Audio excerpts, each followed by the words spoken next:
성경 말씀은 데살로니가 전서 5장 1절에서 6절까지 말씀 보겠습니다.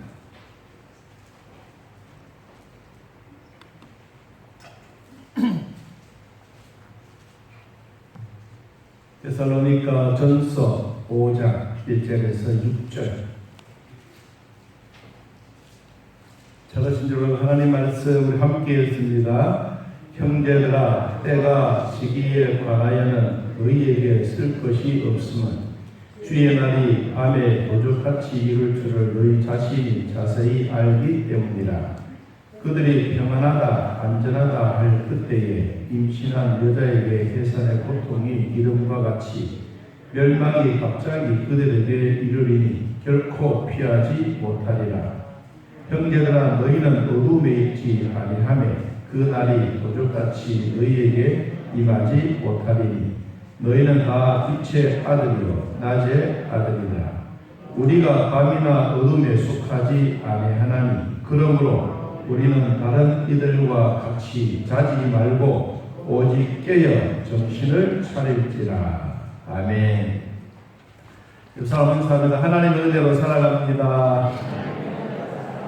하나님의 말씀으로 은혜 받겠습니다. 할렐루야. 오늘은 그리스도의 재림은 교회의 소망입니다 라고 하는 제목으로 같이 말씀을 나누겠습니다.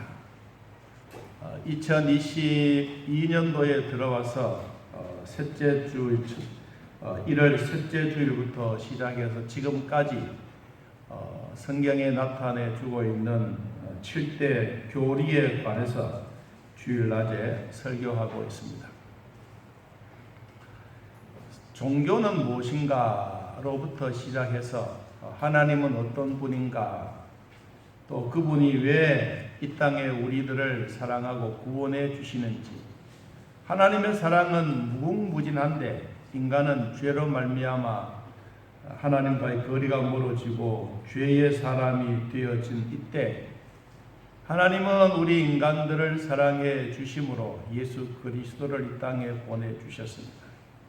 이를 믿는 자마다 구원 얻는 하나님의 법칙을 저희들에게 알려주셨습니다. 그래서 우리에게는 이와 같이 구원론에 대한 부분들을 나누었습니다. 구원은 일반 어떤 기관을 통해서 주신 것이 아니라 교회를 통하여 주셨습니다. 세상에 수많은 기관들이 있지만 그 기관들에게 예수 믿으면 구원받습니다 라고 하는 그런 기관은 세상의 교회밖에 뿐입니다. 그래서 이 구원론 다음에 우리는 교회론에 대해서 공부했습니다. 이제 교회론을 마치고 말세 종말론에 관해서 이제 셋째 시간인데, 하나님이 인간들에게 있어서 예수님이 다시 오신다, 그리스도가 다시 재림하신다, 이런 얘기는 옛날부터 주님 오실 때부터 시작해서 지금까지 우리는 그 얘기를 하고 있습니다. 그러면 정말로 예수 그리스도는 재림하시느냐? 그러면 몇 번이나 할까? 주님의 재림은 심심하면 하고 악한 사람들이 있으면 심판하고 지구의 종말이 오면 심판하는 예수님의 재림은 몇 번이나 할까? 그리고 예수님의 재림은 과연 언제 하느냐? 예수님의 재림은 어디서부터 일어나고 있을까? 이와 같은 얘기들을 오늘 말씀을 통해서 같이 나누려고 합니다. 진짜 필요한 것은 예수님이 왜 재림을 하실까? 재림하실 목적에 관한 부분들이 오늘 결론적으로 말씀을 나누려고 합니다. 지난 주간에 성도 한 분이 그 기도 제목 가운데 참 예수님의 보혈이 뚝뚝 떨어지고 있는 이것을 자기의 심령 속에 주님의 보혈이 임하여 참 구원에 대한 감사, 교회와 예배에 대한 고마움이 이 감사 기도 제목에 올라왔습니다. 제가 그것을 보고 참 이 봉투를 하나 보고 정말 감동을 받았어요. 하나님의 은혜 속에 살아가는 성도들에게 이 구원의 기쁨, 그리고 교회를 통한 하나님의 은혜의 말씀이 무엇인지 우리가 깨닫고 있다는 이 자체가 참 행복이다. 추석은 추석이지만 추석보다 더 좋은 것은 내가 예수 믿고 구원받았던 이거다. 그래서 제가 오늘 결론을 그렇게 흘러가고 있습니다. 자, 그러면 예수 그리스도의 재림은 몇 번이나 할까? 세상의 이단자들로 말하면 예수님의 재림은 10번 이상 왔습니다. 그런데 아직도 예수님의 재림에 대해서 우리는 이야기를 합니다. 그러면 예수님의 재림은 오지 않았다는 겁니다. 그럼 예수님의 재림은 몇 번이나 올까? 한 번만 옵니다. 예수님의 재림. 사도행전 1장 11절 말씀, 갈릴리 사람들아 어찌하여 서서 하늘을 쳐다보느냐? 너희 가운데서 하늘로 올리우신 이 예수는 하늘로 가심을 본 그대로 오시리라. 감람산 위에서 하늘로 승천하시던 주님의 모습을 많은 사람들이 천사를 통하여 주셨던 재림에 대한 약속입니다. 이 예수는 하늘로 가심을 본 그대로 오시리라. 주님이 다시 오실 때 구름 타고 오신다고 말씀했습니다. 그렇다면 이 예수님의 승천이 한 번이었듯이 예수님의 재림도 딱 한 번입니다. 우리는 성경에서 가르쳐주고 있는 진리의 말씀들은 지금도 하나님의 말씀을 통한 그리스도의 재림은 우리를 공포로 몰아가기 위한 것이 아니고 그리스도의 재림은 축복의 근원입니다. 우리가 예수님의 재림에 대한 말씀을 나누면 지금 시대적으로 맞지 않는 부분일 수도 있습니다. 왜? 너무도 잘 살고 있기 때문에, 또 세상은 너무도 평안하기 때문에. 우리에게 이 예수님의 재림에 관해서 이야기한다면 아직도 조금 더 막 전쟁이 일어나고 막 지진이 일어나고 오히려 막 우리에게 큰 환란이 와서 여러분 예수님의 재림이 곧 가깝습니다 라고 설명을 하면 우리는 그 말에 대해서 마음으로 막 받아들이는 속도가 훨씬 더 빠를 텐데 지금 우리들에게는 모두가 평안하지 않습니까? 그러니까 이 재림에 대한 얘기를 하면 저 강둑에 불구경하듯이 우리와 상관이 없다라고 생각할 만큼 그런 시대에 우리가 살고 있습니다. 여러분, 이런 시대에 살고 있는 우리라 할지라도 예수님의 재림은 반드시 있습니다.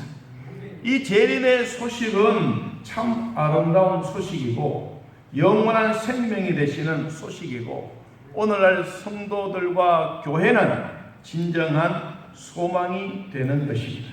그러므로 이 날은 주님이 우리에게 오셨던 것처럼 다시 재림의 나팔수를 가지고 우리에게 찾아오시면 우리 모두가 공중 혼인잔치에서 예수님을 만나게 될 것입니다. 그럼 두 번째, 예수님이 언제 오시느냐?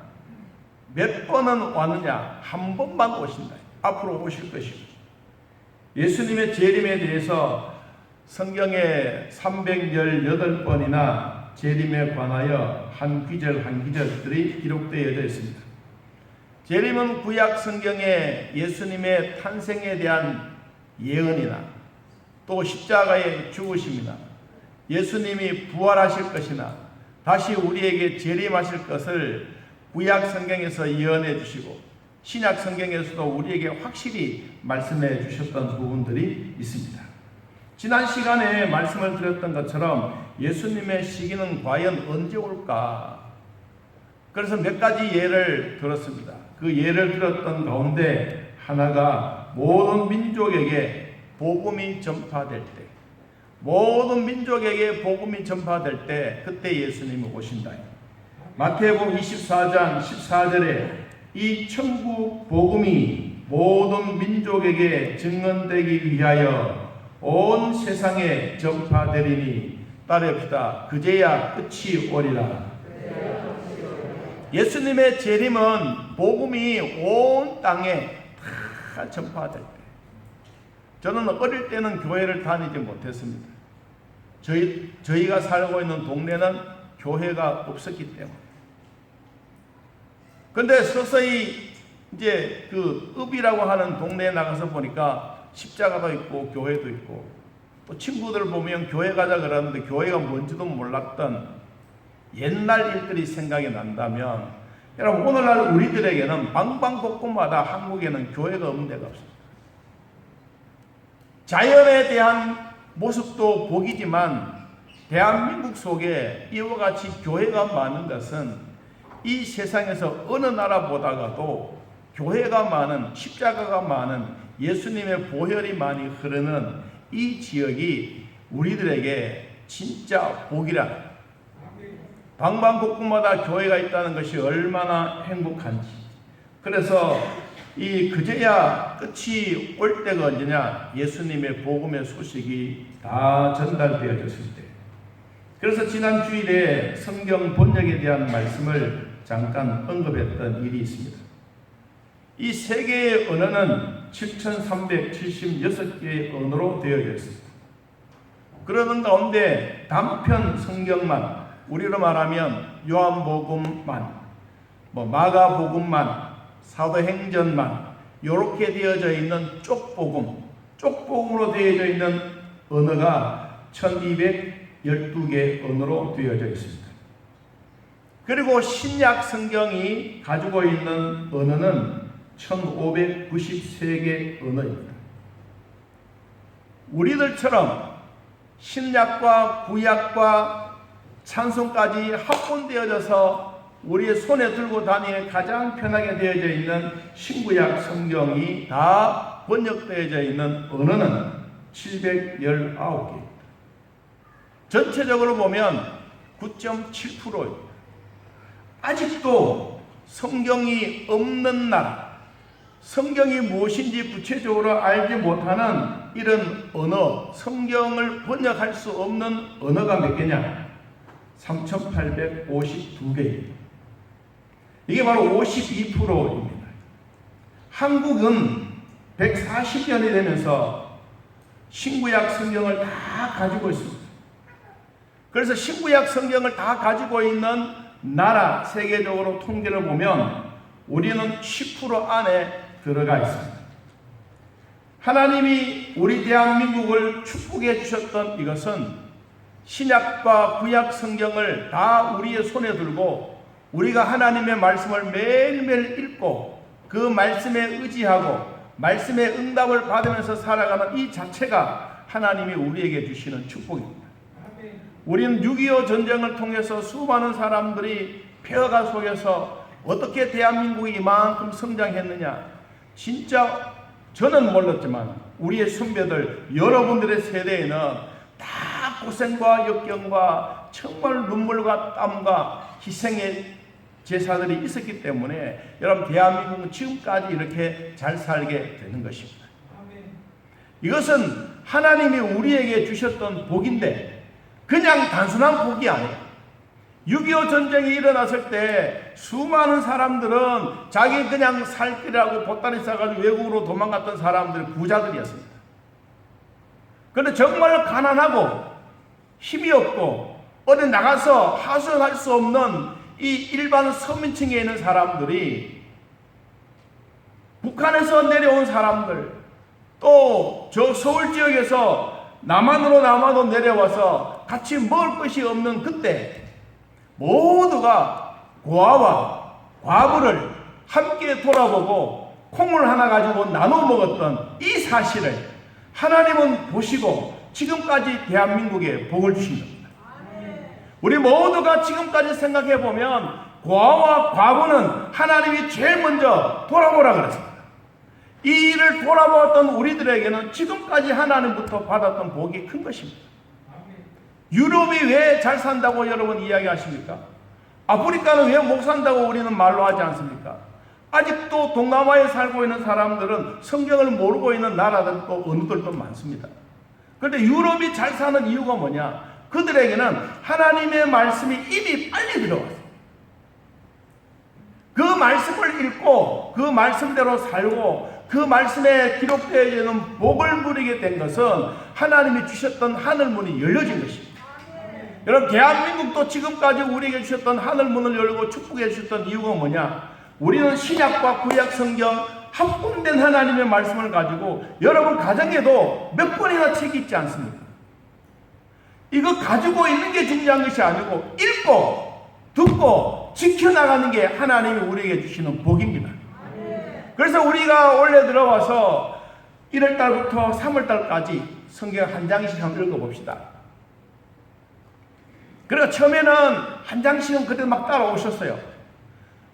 그 다음에 4월달부터 6월달까지 이제 한 장을 읽었으니까 이제 2장을 한번 읽어봅시다. 한번 습관날을 한번 해봅시다.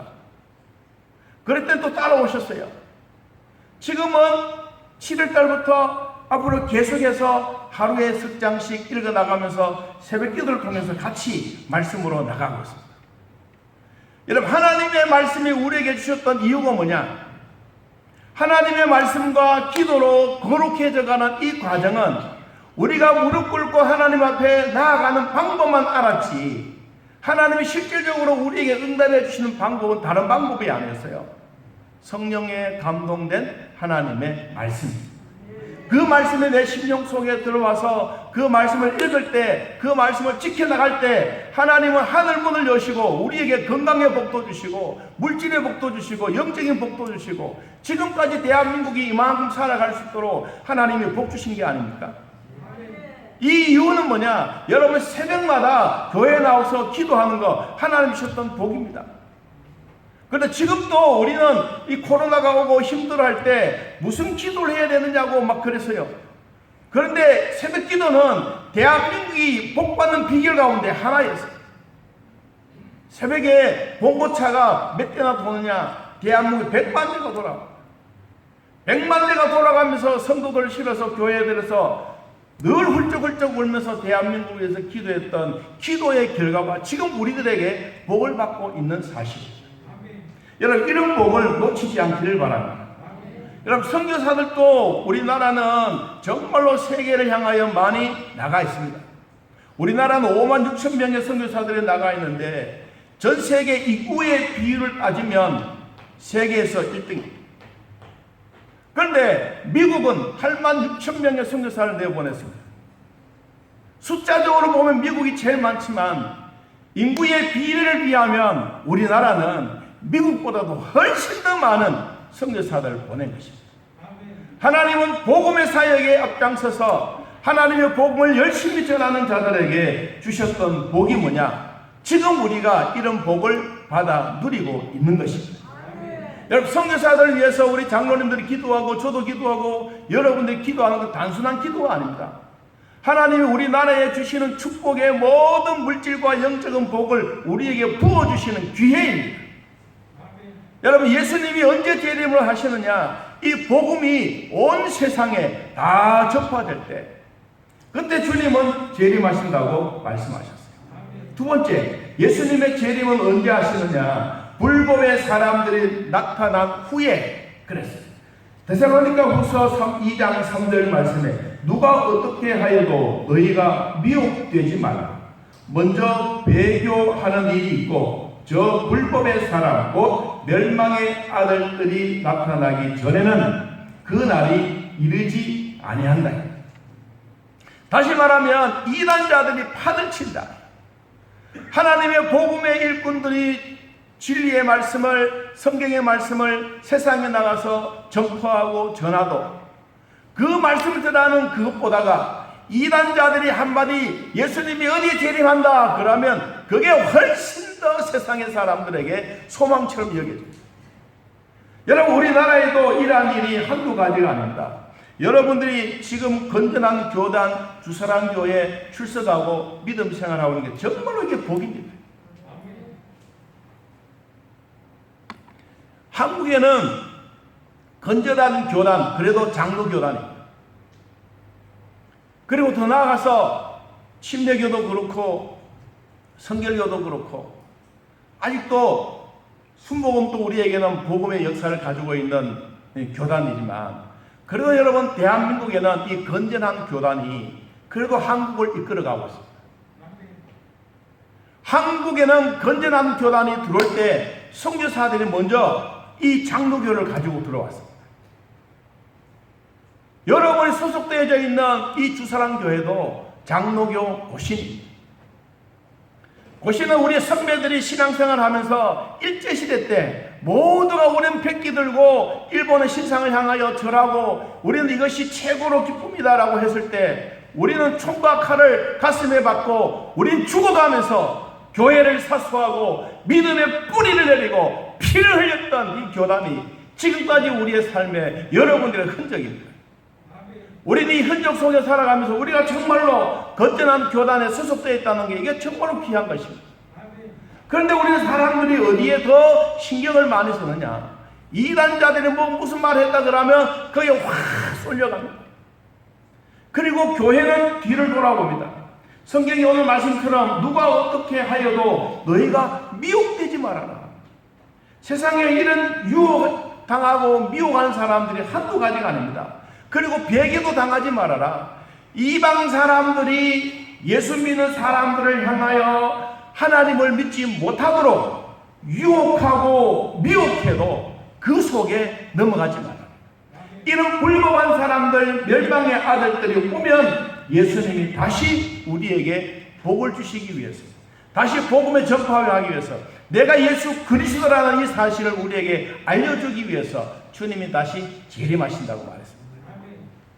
여러분, 불법이 성행하고 하나님의 사랑이 없다라고 소리 지르는 이 이단자들 향해서 우리는 큰 소리 쳐야 합니다. 교회는 사랑이 없는 곳이 아닙니다. 우리 사람들이 살아가다 보니까 인간의 정이 메말라서 살아가다 보니까 사람들은 서로 다툼이 생겨서 그렇지, 하나님의 사랑은 알아봅시다. 어제나 오늘이나 미래나 동일하시다.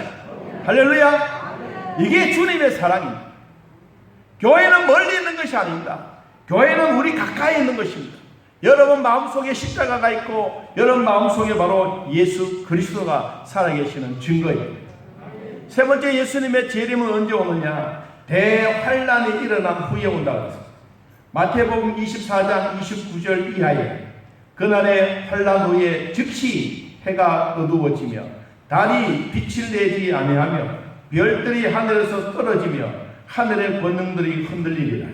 그때에 인자의 징조가 하늘에서 보이겠고 그때에 땅의 모든 족속들이 통곡하며 그들이 인자가 구름을 타고 능력과 큰 영광으로 오는 것을 보리라. 여러분 장수하시기 바랍니다. 건강하시기 바랍니다. 주님 오시는 그때 오늘 말씀처럼 주님이 구름 타고 오실 때 능력과 큰 영광을 여러분 눈으로 목도하기를 축복합니다. 장수의 복이 무엇입니까? 우리가 믿음 생활 열심히 할 때 주님이 오시는 그 광경을 우리의 눈으로 목도하는 것입니다.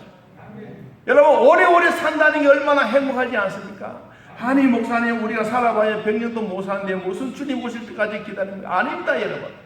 여러분이 우리의 인생에 할 때 우리의 눈으로 믿음의 눈으로 예수 그리스도를 볼 수 있는 이것이라면 여러분 신앙에는 성공자가 된 것입니다.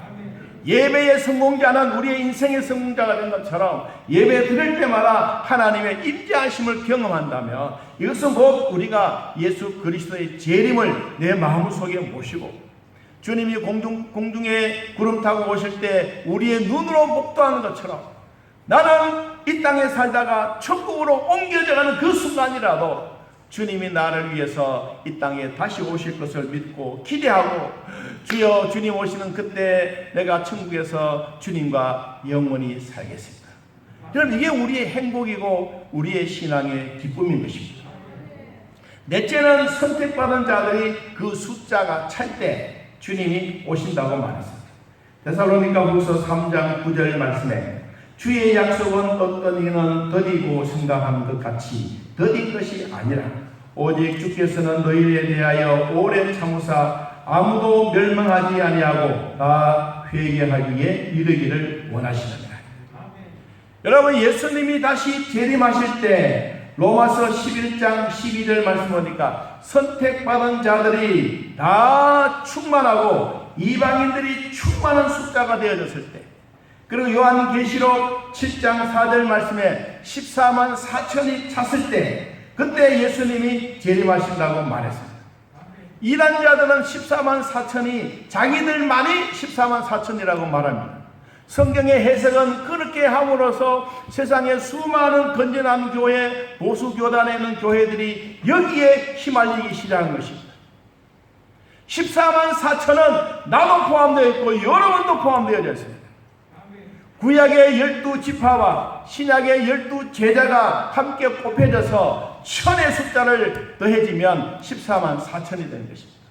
구약과 신약 시대를 대표했던 이 지파와 제자들의 숫자가 오늘날 우리 예수 믿는 모든 사람들에게 함께 되어지는 것처럼 우리는 14만 4천 속에 우리 모두가 함께 포함되어져 있습니다. 여러분들의 마음속에 이 마음에 확신이 있기를 바랍니다. 아이고 나는 아닌데 천만의 말씀 따라해 봅시다. 나도 14만 4천 안에 들어있습니다. 할렐루야. 우리는 그러므로 신앙의 자부심을 가진 겁니다. 요한계시록 14장 1절 말씀을 보니까 또 내가 보니 보라 어린 양이 시온산에 섰고 그와 함께 14만 4천이 서 있는데 그들의 이마에는 어린 양의 이름과 그 아버지의 이름을 쓴 것이 있더라. 여러분 이마에 짐승의 표 666이 아니고 여러분 이마에 14만 4천의 어린 양 예수 그리스도의 보혈의 피의 흔적이 우리에게 있다는 사실. 여러분 예수 그리스도를 믿고 구원받아도 확신하십니까? 주님의 십자가의 보혈이 내 안에 있다고 확신하십니까? 그러면 이 보혈의 능력이 내 안에 들어와서 내가 지금 또 구원받음에 대한 확신을 가진 겁니다. 담대하라, 강해라. 하나님 우리에게 매일매일 말씀해 주셔도 아니요 나는 그런 사람이 아니요. 여러분 그런 마음을 자꾸 가지면 주님이 뭐라고 말합니까? 야 나는 이미 너를 구원해 너는 왜 자꾸 아니다고 말하느냐. 하나님은 우리를 이미 구원해 놓고 우리에게 구원의 기쁨을 누리도록 말씀했는데 우린 자꾸 아니라고 하면 주님이 나중에 이 자식들 진짜 아니야? 천당 가서 보자 안 그러겠어요? 여러분 천당 가서 모두가 얼굴로 빛난 얼굴 천사의 얼굴로 뵙기를 축복합니다.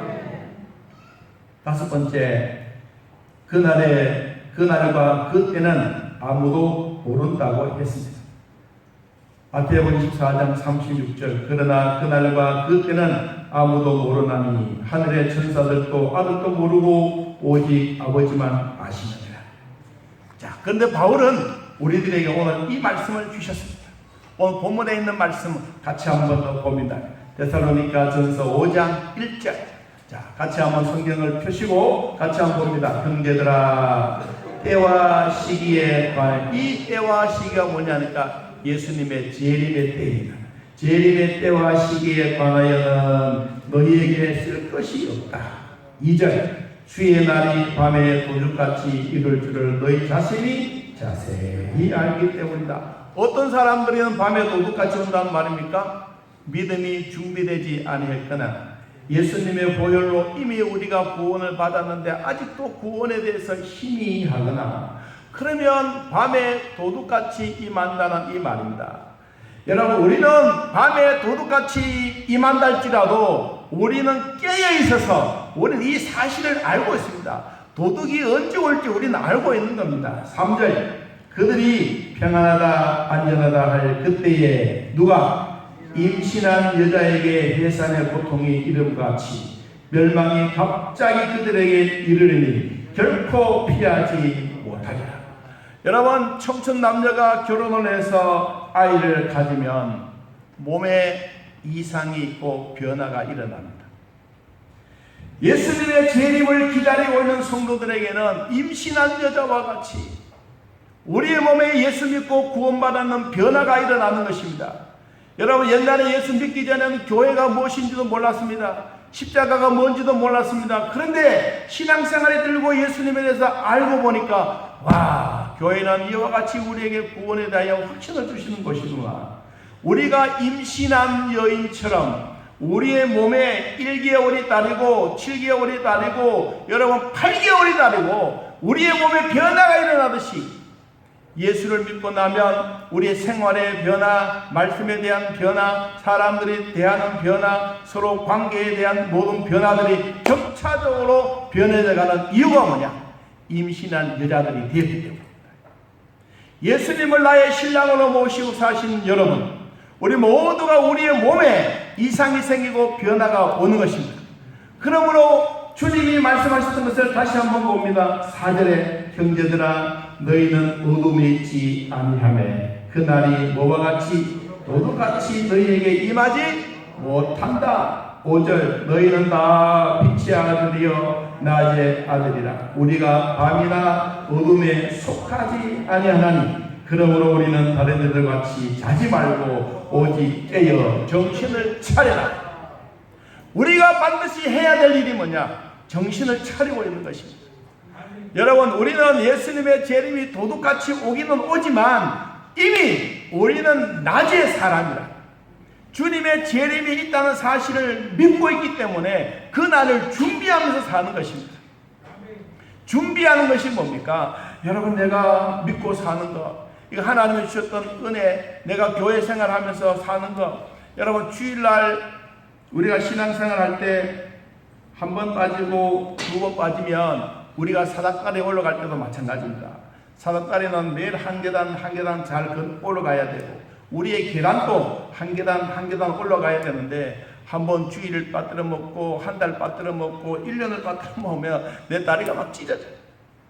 여러분, 그럼 어떻게 되겠어요? 우리의 신앙에는 도둑같이 오는 것이 아니고 이미 우리는 낮의 아들이고 낮의 사람이고 그렇기 때문에 주님 오신 이 날을 정신을 차리고 뭐하자? 깨어 있으라. 여러분, 우리 모두가 활짝 깨어져 있기를 진심으로 축복합니다. 자, 7절 봅니다. 자는 자들은 밤에 자고 취하는 자들은 밤에 취하래. 우리는 낮에 속하였으니 정신을 차리고 믿음과 사랑의 호심경을 붙이고 구원의 소망의 투구를 쓰자. 하나님이 우리를 세우시면 노하심에 이르게 하심이 아니요 오직 우리 주 예수 그리스도로 말미암아 무엇을 구원을 받게 하려 하십니다. 예수께서 우리를 위하여 죽으사 우리로 하여금 깨어있는 자 자든지 자기와 함께 살게 하려 하셨느니 그러므로 피차 동면하며 서로 덕을 세우기를 너희가 하는 것 같이 하라. 아멘. 주님이 우리에게 오셔서 다시 오시는 목적 세 가지 말씀드리고 마칩니다. 주님이 왜 오시느냐? 오늘 본문처럼 우리를 구원하시기 위해서 오십니다. 주에서 구원해 주신다고 하는 예수의 이름의 뜻대로 주님이 다시 재림하실 때 우리를 구원하십니다. 이광식이도 구원하고 여기 앉아있는 모든 성도들도 예배하고 인터넷으로 예배드리는 여러분도 다 하나님의 구원에 동참의 성도라는 것을 잊지 않기를 바랍니다. 그러면 주님은 우리가 구원하실 때 사람들이 이런 얘기를 합니다. 어떤 분들은 천당 가기 전에 몸도 아프고 그리고 요사이는 또 뭐 화장도 하고 땅에도 묻고 뭐 흙인데 우리는 그러면 나중에 주님 오실 때 우리의 몸이 어떻게 되느냐 이게 참 궁금한 거예요. 여러분, 사람들이 그런 궁금증이 없으면 진짜 신앙생활에 어려움이 있습니다. 한 분이 저에게 물어서요. 사람이 죽고 나면 너무 암 때문에 고통이 심했는데 내가 이 암덩어리를 가지고 가야 됩니까? 말아야 됩니까? 암은 천당이 없습니다. 질병도 천당이 없습니다. 슬픔도 천당에는 없습니다. 하나님이 우리에게 구원의 기쁨을 주실 때 성경 말씀 보니까 야이로의 딸이 죽었어요. 어디서 죽었냐? 집에서. 청년이 관을 메고 가는데 예수님이 수도시켰어요. 어디에? 길가에서. 나사로는 주님이 부르실 때 어디에서 불렀습니까? 무덤에서. 하나님의 백성들이 우리가 예수 그리스도를 재림할 때 길가에서 죽든지 아니면 집에서 죽든지 병원에서 죽든지 우리가 처해지는 어떤 장소에서 죽든지 주님이 부르시면 우리는 모두가 다 예라고 대답하고 천당에 가는 것입니다. 이게 주님이 우리에게 주셨던 은혜입니다. 나중에 이제 요한계시록을 이 종말론을 다 마치고 난 다음에 한번 영상을 보고 제가 마무리하려고 합니다만은 우리 사람들의 몸은 흙으로 왔기 때문에 흙으로 돌아가는 거예요. 그리고 우리가 화장을 하면 우리의 뼈가 어디 있습니까? 다 뼈가루밖에 뿐입니다. 그런데 사람들은 말합니다. 우리는 뼈가루밖에 뿐인데 우리의 몸이 어떻게 하나가 되느냐? 에스겔서 37장에 보니까 이 뼈 저 뼈들이 붓고 힘줄이 붓고, 여러분 그래서 지금처럼 우리는 말을 하고 눈동자가 움직이지만은 성경 말씀 보니까 이 뼈 저 뼈 피부가 다 있어도 그 속에 영혼이 없으니 그냥 무두커니 누워있는 것밖에 뿐이었습니다. 에스겔 선지자가 골짜기에 가서 하나님의 말씀으로 외쳤습니다.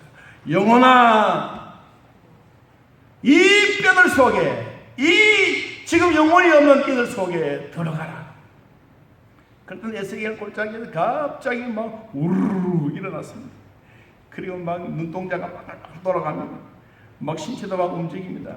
큰 사람 작은 사람 온 에스겔 골짜기에 가득 찼습니다. 하나님이 우리에게 주실 때 이 뼈들이 있던 화장이 되었던 우리 모두에게는 이와 같이 다시 육체가 결합되어서 하나님께 공중혼인잔치에 올라가는 것입니다. 여러분 그때는 이 지구상에 예수 안 믿는 사람들은 제일 불쌍한 사람들입니다. 지금은 모릅니다.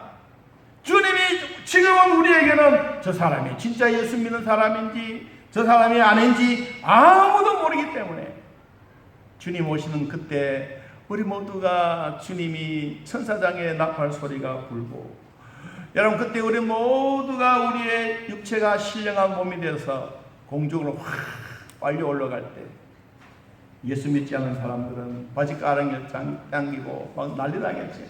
당기고 필요 없습니다. 그때는 아버지가 목사고 아버지가 장로고 아버지가 장로가 필요 없습니다. 모두가 예수 믿는 사람들만 올라가는 이 공중혼인 잔치에 우리 모두가 동참하기를 축복합니다. 이미 여러분 동참해 있습니다. 그러므로 이 땅에 있는 동안에 정신을 차리고 근신하면서 깨어 기도하라고 말했습니다. 두 번째, 재림의 목적은 천국을 예비해 놓고 주님은 기다리고 계십니다. 요한복음 14장 1절, 너희는 마음에 근심하지 말라. 하나님을 믿으니 또 나를 믿으라. 내 아버지 집에 거할 곳이 많도다. 아버지는 천당을 만들어 놓고 우리를 오기를 기다리고 있습니다. 세 번째, 천국에서 영원히 살기 위해서 아픔도 죽음도 없는 곳에 함께 영원히 사는 것입니다. 자, 오늘 우리는 이 말씀을 내 마음에 한 번 더 되새기면서 여러분 요한계시록 21장을 한번 찾았습니다. 마음에 확신 있는 마음이 저나 여러분 마음속에 다시 일어나기를 원합니다. 요한계시록 21장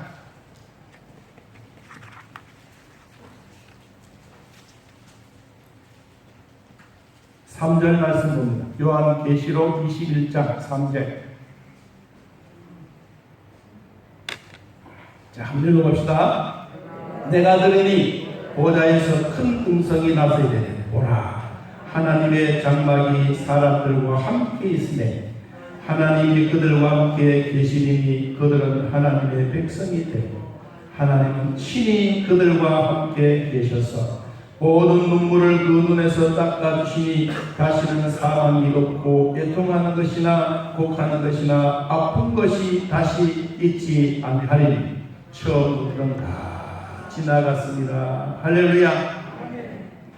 그러면 천당에는 정전이 일어날까요? 천당에는 그런 빛이 필요 없습니다. 자, 23절 요한계시록 21장 23절. 자, 23절 같이 한번 봅니다. 그 성은 해나 달의 비침이 쓸데없으니 이는 하나님 그 등불이 되십니다. 만국이 그 빛 가운데로 다니고 땅의 왕들이 자기 영광을 가지고 그 거리로 들어가리라. 낮의 성문들은 도무지 닫지 아니하리니 거기에는 뭐가 감이 없습니다. 할렐루야. 천당의 기쁨을 누리시기를 바랍니다. 천국을 주님은 예배해 놓고 한 사람 한 사람 자연의 생명이 다 하면 우리를 불러 가십니다. 여러분, 그럴 때 우리 모두가 주님의 부르심에 예라고 자신 있게 대답하기를 바랍니다. 결론으로 지난 주간에 그 감사 기도 제목을 보고 저 참 가슴에 뭉클했습니다. PPT 한번 잠깐 보겠습니다. 온몸이 채찍으로 피투성이 된 예수님, 몸에서 그 귀하신 신혈의 그 피가 나의 심장에 뚝 떨어졌습니다. 한번 클릭해 보세요. 우리 인간이 예수님의 피로 얼룩져 있는 우리의 몸입니다. 제가 이 제자 훈련을 할 때 성도 한 분이 이런 질문을 했습니다. 목사님, 이 예수님의 보혈의 피가 지금 내 마음에도 있다는 게 믿어지는데 이게 진짜 믿어야 됩니까? 말해요. 당연하지요. 예수님의 채찍에 맞았던 이 보혈의 피가 여러분 심장에 흐르기를 축복합니다. 이 피가 우리의 가슴에 움직이고 활동력이 있고 우리의 인생의 새로운 삶의 모습이 되어지기를 바랍니다. 빌립보 1장 8절에 있는 말씀, 내가 예수 그리스도의 심장으로 너희 무리를 얼마나 사모하는지 하나님이 내 증인이십니다. 여러분, 예수님의 심장에 흐르는 피가 여러분 가슴에 심장에 흐르는 피로 이전되기를 축복합니다. 다음 PPT입니다. 우리 사람들은 77억의 인구를 가지고 있는데 모든 사람들의 지문은 다 다릅니다. 다 동일한 것 같지만 다 다릅니다. 여러분, 천당 갈 때 하나님이 우리에게 지문으로 채취하는 것은 아니지만 그러나 하나님이 우리 인간 개개인에게 주어진 복이 뭐냐? 이 지문. 5 손가락에도 다 있지 않습니까? 제가 아침에 일어나서 교회에 올라 그러면 제일 먼저 생각나는 게 뭐냐면 내 차를 어디 세워놨지? 옛날 같으면 주차한 공간에 세우면 되지만 요새는 차가 많으니까 어디 세워놨는지 잘 모르는 거예요. 여러분, 잘 모르면 뭘 눌립니까? 키 있잖아요. 키를 딱 눌리면 이렇게 한 바퀴 쫙 돌면 삐삐 그러면서 주인님 나 여기 있습니다. 예수님이 오늘날 우리들에게도 우리 기도를 들을 때 우리의 지문이 다 다르듯이 여러분 개개인의 기도도 하나님이 그대로 상달받으신다는 사실입니다. 섞이지 않습니다. 구원받는 것도 확실한 것입니다. 그 다음에 한번 봅니다. PPT. 하나님은 우리들에게 이것으로만 사는 것이 아니에요. 사람은 우리가 100년의 세월을 살아갑니다. 다음 장면.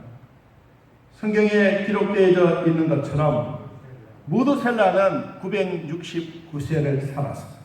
또 클릭을 하시면 거기에 아그는 몇 년을 살았느냐 하면 400년을 살았습니다. 그리고 거북이는 몇 년을 사느냐? 500년을 삽니다. 그리고 요사이 나무는 몇 년을 사느냐? 5000년을 삽니다. 하나님은 지금도 우리들에게 100년의 세월 속에 우리 인간들이 살아가지만 예수 그리스도의 보혈로 죄사함 받고 여러분 우리 모두가 죄에서 자유함을 받아서 진짜 천국을 그리고 천국에 사는 삶, 예수님이 재림이 가까우면 가까울수록 우리는 하나님과 더 가까이 지내는 이런 믿음의 성도들이 되시기를 예수님의 이름으로 축복합니다. 우리 함께